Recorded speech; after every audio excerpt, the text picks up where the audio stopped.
TF1 20h avec Roger Gickel.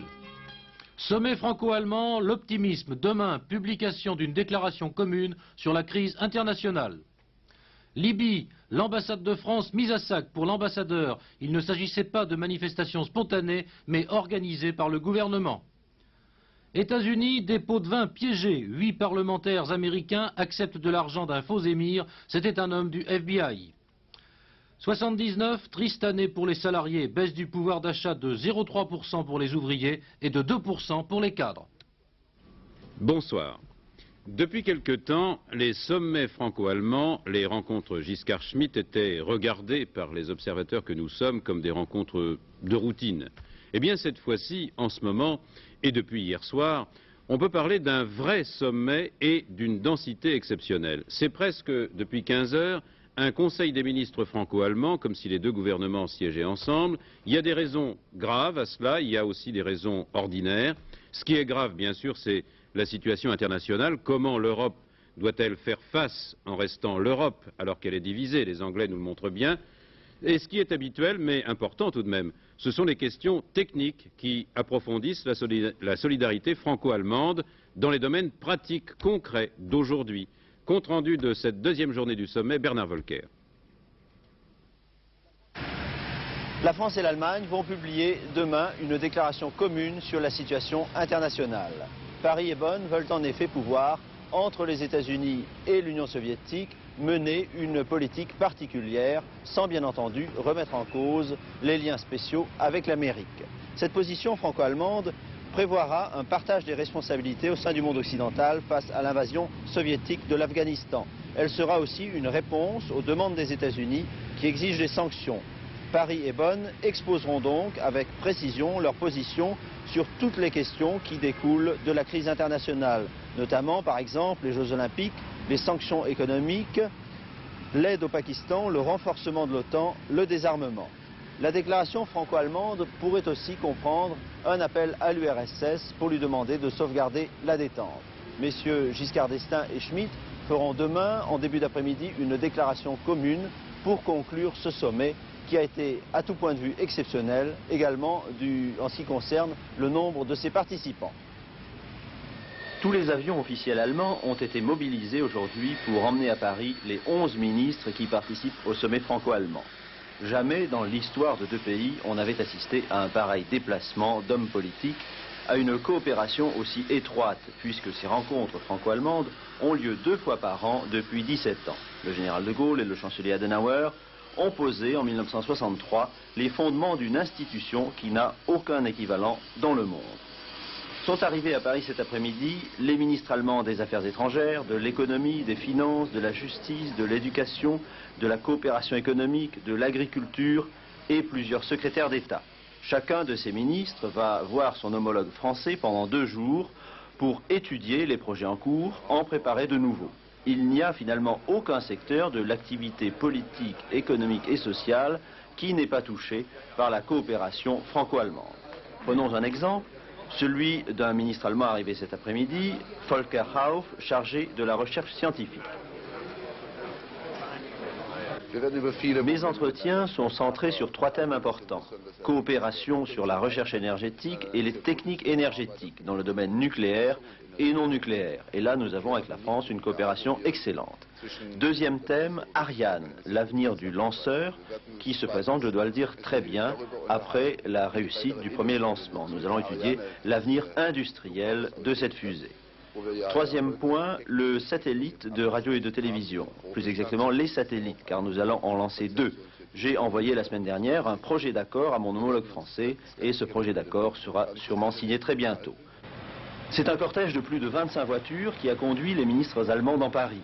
Demain, tous ces ministres, allemands et français, se retrouveront à l'Élysée pour une séance plénière où sera fait le bilan de ce sommet sous la présidence du président Giscard d'Estaing et du chancelier Schmitt. Impressionnant. La France et la Libye étaient amis, eh bien elles ne le sont plus, c'est évident aujourd'hui. Le colonel Kadhafi, ou ses proches, ont organisé ce qu'on appelle une manifestation spontanée à Tripoli, la capitale. Et ce qui était clairement visé, eh bien c'était l'ambassade de France. à 10h30 ce matin, heure locale, une foule s'est précipitée sur notre ambassade. Elle a commencé à incendier des voitures. Puis l'ambassade a été mise à sac et complètement ravagée. Il n'y a pas eu de blessés. La police libyenne a en tout cas laissé le champ libre aux manifestants qui hurlaient des slogans sur l'intervention française à Gafsa pour aider les Tunisiens contre le commando qui a attaqué cette ville la semaine dernière. Un commando inspiré par les Libyens, affirme la Tunisie. Il y a eu aussi une manifestation devant l'ambassade de Tunisie à Tripoli. Mais elle n'a pas été saccagée, cette ambassade, comme l'ambassade de France. Alors écoutez au téléphone, notre ambassadeur à Tripoli, Régis Faucon, lui demande comment, selon lui, a été organisée l'attaque de notre ambassade. Vous ne croyez pas, bien sûr, au caractère spontané de ces manifestations? Absolument pas, non.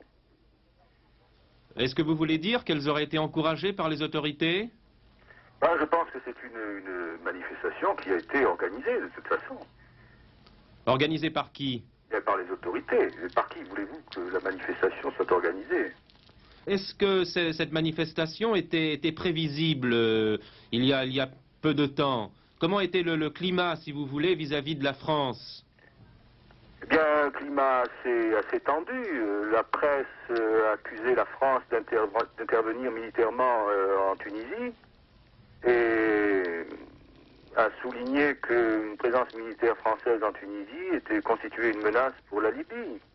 Oui, bien sûr. Donc c'est la manifestation d'un sentiment anti-français répandu actuellement en Libye. Oh, je n'ai pas cette impression. Je n'ai pas noté dans la population de sentiments anti-français particuliers, non. Non, donc l'entière responsabilité, selon vous, repose sur les autorités. Écoutez, c'est ce que je pense. Voilà, l'ambassadeur est prudent, mais il dit ce qu'il pense. Alors la France, en tout cas, proteste énergiquement contre cette attaque et cette destruction de son ambassade. Elle juge cela tout à fait inqualifiable. Au ministère des Affaires étrangères, on a constitué un groupe, ce qu'on appelle une cellule de crise, où des fonctionnaires sont chargés de faire face à la situation. Le problème est bien sûr de s'informer sur la sécurité de la colonie française de Libye, actuellement évaluée à 1500 ou 2000 personnes. Je précise que pour l'instant, on ne semble pas trop inquiet sur la sécurité de ces Français. Mais pour tout renseignement, vous pouvez appeler à partir de demain, de 8h à 24h, le numéro de téléphone que je vous donne, oui, 550 34 60, de 8h à 24h, donc demain. Les Libyens sont actuellement persuadés par leurs moyens d'information que la France est intervenue en masse en Tunisie. Alors voici ce que notre ministre de la Défense, Yvon Bourges, a dit ce soir à Claude Bertrand. Il n'y a pas eu d'intervention française en Tunisie. Et il n'y a pas de militaires français qui soient engagés sur le sol tunisien. Par contre, je confirme que des moyens logistiques ont été mis à la disposition du gouvernement tunisien, de l'armée tunisienne, et qui ont apporté une aide à l'armée tunisienne, au gouvernement tunisien, dans les événements auxquels il a eu à faire face.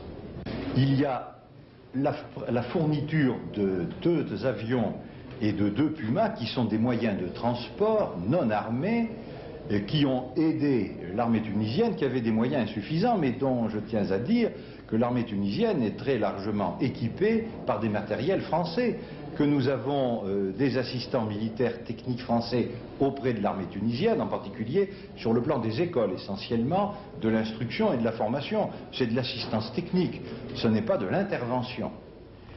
Alors ces propos ont été recueillis par Claude Bertrand au moment où M. Bourges inaugurait la nouvelle école d'état-major de l'armée de terre à Compiègne, dans l'Oise. Et compte tenu de la situation internationale dans laquelle la France et une partie de l'Europe voudraient avoir une position particulière, eh bien Claude Bertrand a demandé au ministre quelle était la valeur de notre défense, de notre armée.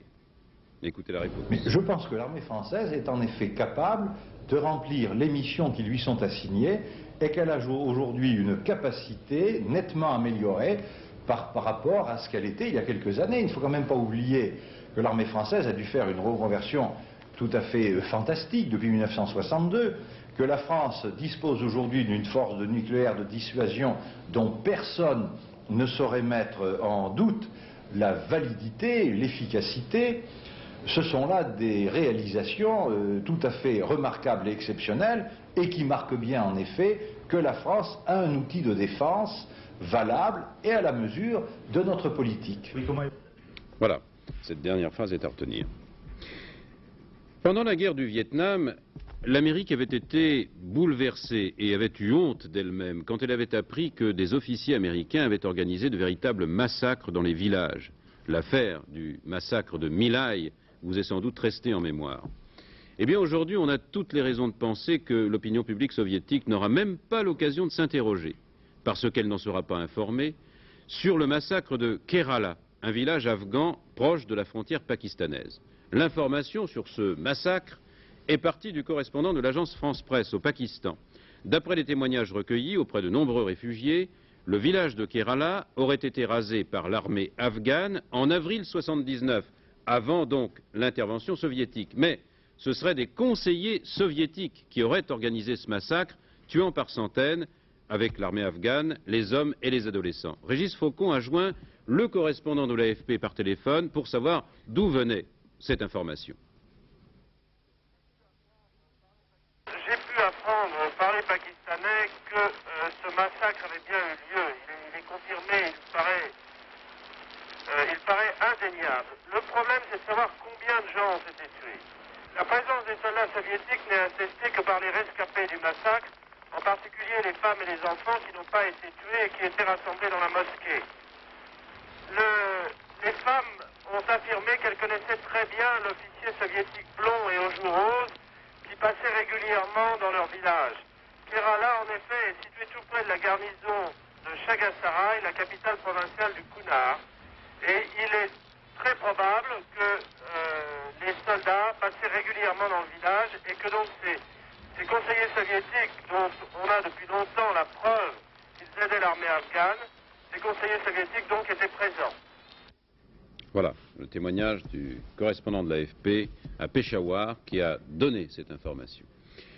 Nous condamnons l'occupation de l'Afghanistan et nous accorderons toute l'assistance nécessaire à nos frères afghans. Eh bien, tel est le message au peuple iranien de l'ayatollah Khomeini. C'est son fils d'ailleurs qui a lu ce message devant plusieurs centaines de milliers d'Iraniens rassemblés dans un grand cimetière de Téhéran pour un des nombreux anniversaires de la Révolution. L'ayatollah Khomeini est toujours hospitalisé. Mais pour lui, il le dit dans ce message, il n'y a pas de différence entre l'Est et l'Ouest. Tous les oppresseurs sont à mettre dans le même sac et il faut aider les nations déshéritées. L'ayatollah a violemment attaqué les États-Unis et puis aussi Israël. On ne peut toujours pas dire si les Jeux Olympiques auront bien lieu à Moscou. La balance penche à travers les prises de position internationales pour que les Jeux de Moscou ne soient que des demi-Jeux Olympiques et qu'à la limite, eh bien, ce serait mieux pour tout le monde, peut-être, sauf pour les sportifs, s'ils étaient annulés ou reportés. C'est la tendance actuellement. Alors pendant que les États-Unis et la Grande-Bretagne, par exemple, mettaient au point aujourd'hui la coordination du boycottage des Jeux, 141 comités olympiques nationaux se réunissaient, eux, à Mexico. Nous en saurons davantage demain sur cette réunion. Mais imperturbablement, à Moscou, l'organisation des JO se met en place. Et c'est ce qu'a vu notre envoyé spécial Éric Gilbert. Ce soir, il nous montre comment se prépare l'accueil des étrangers qui sont censés être attendus à Moscou. Malgré les événements, 150 000 visiteurs venus de l'Ouest devraient sillonner Moscou durant les 2 semaines olympiques. Et jamais on n'aura vu autant d'Occidentaux à la fois dans la Mecque du socialisme. L'Intouriste, l'organisation d'État qui a le monopole de l'accueil, a mobilisé tous ses moyens pour recevoir et canaliser ce flot. Il n'y aura pratiquement pas de voyage individuel. L'agence soviétique a traité directement avec 650 organisateurs de vacances de diverses nations. Les tours olympiques réservés aux groupes comprendront billets d'avion, tickets de stade, places pour concerts, expositions et visites de musées. Les horaires sont minutés, bref, les touristes ne risquent pas d'être livrés à eux-mêmes. Et d'après les responsables, 90% des billets mis en vente ont déjà trouvé preneur. La menace du boycott n'aurait entraîné aucune annulation. Même les Américains ont confirmé leur venue. L'autre objectif de l'Intouriste aura été de recruter un personnel qualifié et sûr pour veiller au confort de leurs hôtes. On est en train de former plusieurs centaines d'interprètes. Ceux qui sont ici accompagneront les athlètes et les touristes. Ils apprennent le français et sont parfaitement au courant de toutes les questions d'actualité. Vous avez entendu parler du boycott américain? Oui, naturellement, le boycottage des Jeux. Qu'est-ce que vous en pensez? Je ne sais pas, je crois que ça ne va pas réussir, d'autant plus que la plupart des pays ne soutiennent pas les propositions, on les considère comme étant précoces et prises un peu à la hâte. Donc ça va tourner, je crois, en boomerang contre les États-Unis, quoi. Dans la même école, derrière un bar reconstitué avec un grand souci du détail, d'autres apprennent les mystérieuses formules des cocktails capitalistes. Mais pour le moment, dans les bouteilles, il n'y a que de l'eau.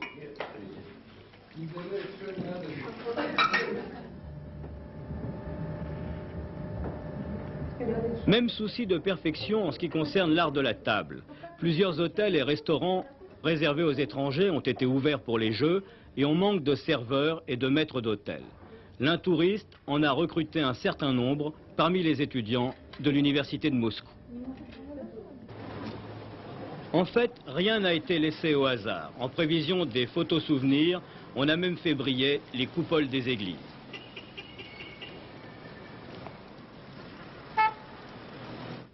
Alors et puis voici un sondage qui va quand même un peu à contre-courant de ce qui se passe et puis aussi des prises de position. C'est un sondage Louis Harris que publiera demain matin le matin. 72% des Français souhaitent que la France participe aux Jeux de Moscou et pensent qu'il est possible de séparer la politique du sport. Par les temps qui courent, le mirage du pétrole et des dollars qui vont avec sont si impressionnants, impressionnables, qu'on s'étonne à peine de voir 8 parlementaires américains, pour l'instant, compromis dans une extraordinaire affaire de pot de vin. Alors vous vous déguisez en émir ou en représentant de l'émir, vous dites que vous voudriez ouvrir une salle de jeu à Atlantic City, mais en fait vous êtes de la Sûreté fédérale américaine, le FBI, et vous voyez les parlementaires américains s'arracher à ce moment-là les dollars. En fait, cette affaire, eh bien, c'est un peu un épisode des Incorruptibles, grandeur nature. Comment coincer des gens qu'on soupçonne depuis 2 ans d'aider les gangsters américains à blanchir leur argent? Dominique Bromberger nous raconte toute l'histoire et ses implications. À l'origine de ce scandale, une simple affaire de tableau volé. L'un des coupables, dans un de ces arrangements caractéristiques de la justice américaine, propose aux policiers du FBI et aux magistrats, contre une réduction de peine, de leur communiquer les identités de représentants et de sénateurs corrompus qu'il connaît et qui sont susceptibles de se livrer à un trafic d'influence. Plusieurs agents du FBI, déguisés en riches arabes, font savoir l'un qu'il voudrait acheter un casino, l'autre qu'il a besoin d'un permis de séjour auquel il n'a pas tout à fait droit, un troisième qu'il se porterait acquéreur d'une mine de titane s'il savait que l'armée est disposée à acheter son minerai.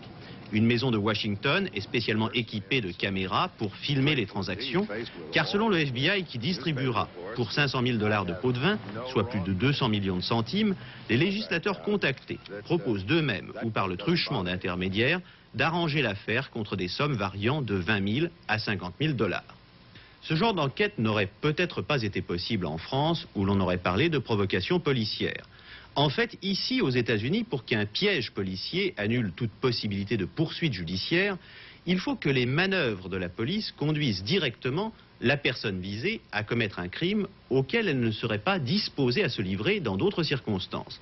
Et non pas simplement que ces manœuvres, comme dans le cas qui nous occupe, fournissent la possibilité de commettre ce crime à quelqu'un qui y est prédisposé. Ainsi, il semble bien que les agents du FBI aient pris soin de ne pas proposer directement de l'argent, mais qu'ils aient attendu que l'offre vienne de l'autre côté. L'autre explication de ce scandale est que depuis l'affaire du Watergate, il n'existe plus aux États-Unis le respect un peu craintif vis-à-vis de la classe politique que l'on connaît dans d'autres pays. Le Congrès a même sa commission de la moralité publique chargée d'enquêter sur la conduite de cette classe politique. Cela étant, l'affaire des faux arabes n'est pas vraiment un nouveau Watergate, ses conséquences politiques seront bien moindres. Elles permettront simplement au Parti républicain, le parti d'opposition, de souligner que parmi les 8 congressistes soupçonnés, 7 représentent le Parti démocrate, celui de Carter et de Kennedy. Dominique Bromberger, TF1, Washington. Une mauvaise année 79 pour les salariés. Leur pouvoir d'achat a baissé, même si leur salaire brut a encore augmenté en moyenne une fois que les charges sociales en hausse ont été retirées. Il y a une perte nette du pouvoir d'achat à ce moment-là. Cette fois, c'est le très officiel INSEE, l'Institut national de la statistique, qui tire cette conclusion de son enquête sur les salaires, sans tenir compte, il est vrai, des impôts et, dans l'autre sens, des prestations sociales. Alors voilà un document qui apporte de l'eau au moulin des syndicats, en tout cas, et de tous les Français qui sentent depuis l'an dernier que leur portefeuille se vide plus vite qu'il ne se remplit. Emmanuel Delataille. Le coup dur est officiellement confirmé pour le niveau de vie des salariés. Déjà avec le plan Barre, la progression des salaires a été lourdement freinée, mais pour la première fois depuis 1957, en moyenne, le pouvoir d'achat du salaire net a baissé en 1979, essentiellement à cause de la hausse de 2 à 3% des charges sociales. Tous les salariés ont été taxés pour renflouer le déficit de la sécurité sociale et le revers est d'autant plus sévère que l'on remonte des ouvriers aux cadres. Pour les ouvriers, salaire moyen 79, 3 400 francs par mois, la baisse de pouvoir d'achat est de 0,3%. Les employés, 3 500 francs par mois, perdent 1,4%. Les cadres, 9 300 francs, 2%. Et les techniciens et agents de maîtrise, qui ont été moins augmentés, 5 300 francs, reculent de 2,2%. Vous pouvez vous-même calculer la variation de votre pouvoir d'achat, qui est un rapport entre deux augmentations différentes, vos revenus et vos dépenses. D'un côté de la balance, le pourcentage d'augmentation de votre salaire net, le salaire brut moins les charges sociales, et de l'autre, l'augmentation des prix de vos achats, c'est-à-dire le taux d'inflation. Vous verrez si, comme la moyenne des Français, vous avez perdu. Notre pouvoir d'achat, c'est, rappelons-le, notre part réelle du gâteau national, qui augmente avec la productivité.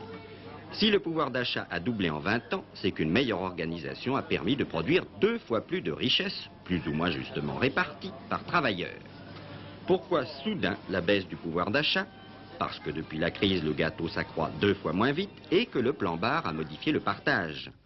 Sur l'augmentation du gâteau 79, 80 milliards de plus, la part des salariés a été comprimée pour relever celle des entreprises, redressement économique, de l'énergie, factures pétrolières et des charges sociales. Comme pour l'énergie bon marché, on finissait par croire à la protection sociale gratuite. Or, les dépenses sociales grimpent désormais plus vite que le gâteau national.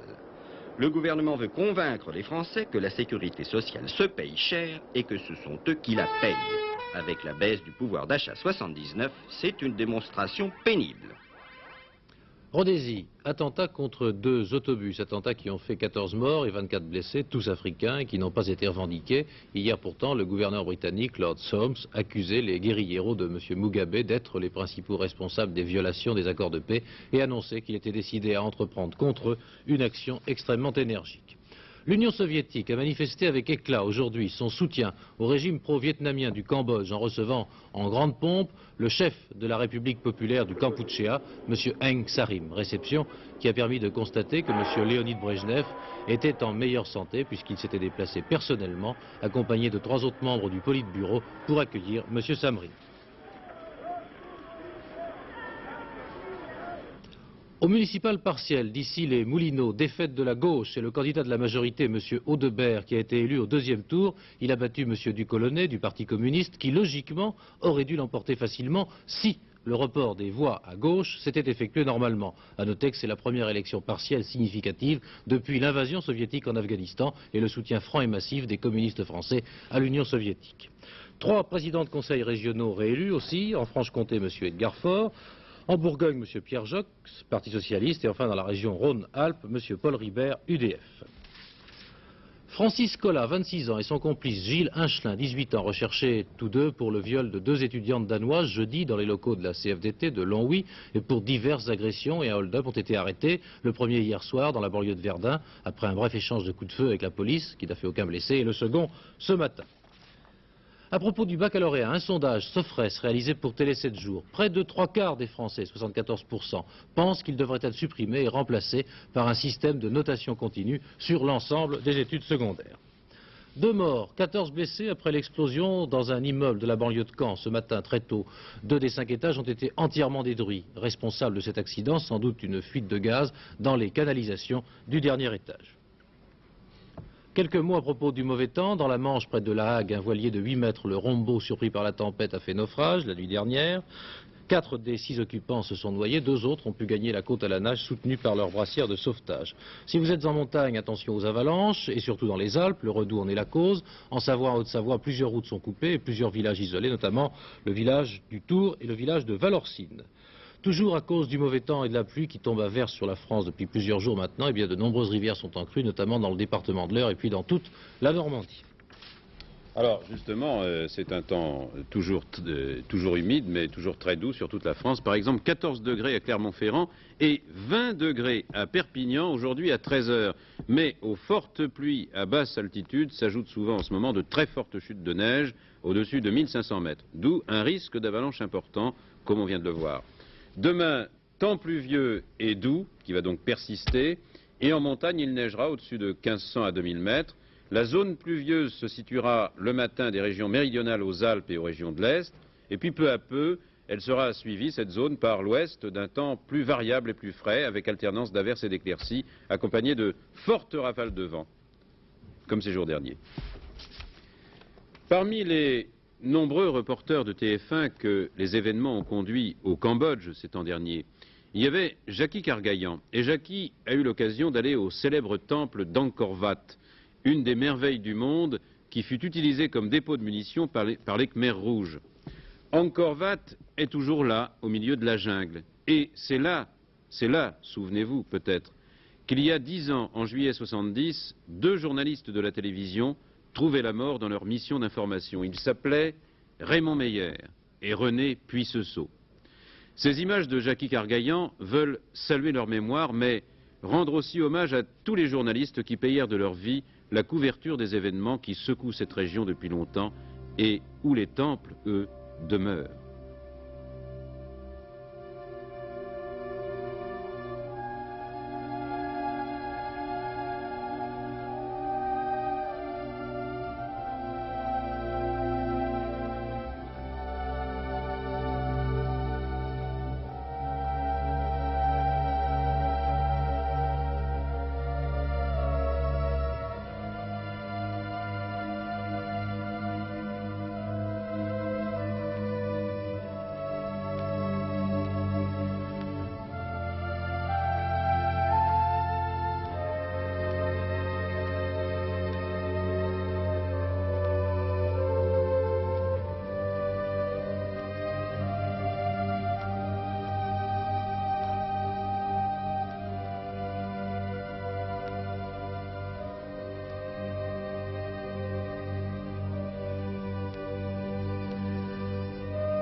Voilà, c'était un hommage à Raymond Meyer et René Puisseau. Joseph Poli vous présentera le dernier journal en fin de programme. Merci au nom de toute l'équipe de TF1 Actualité de votre attention et bonne soirée.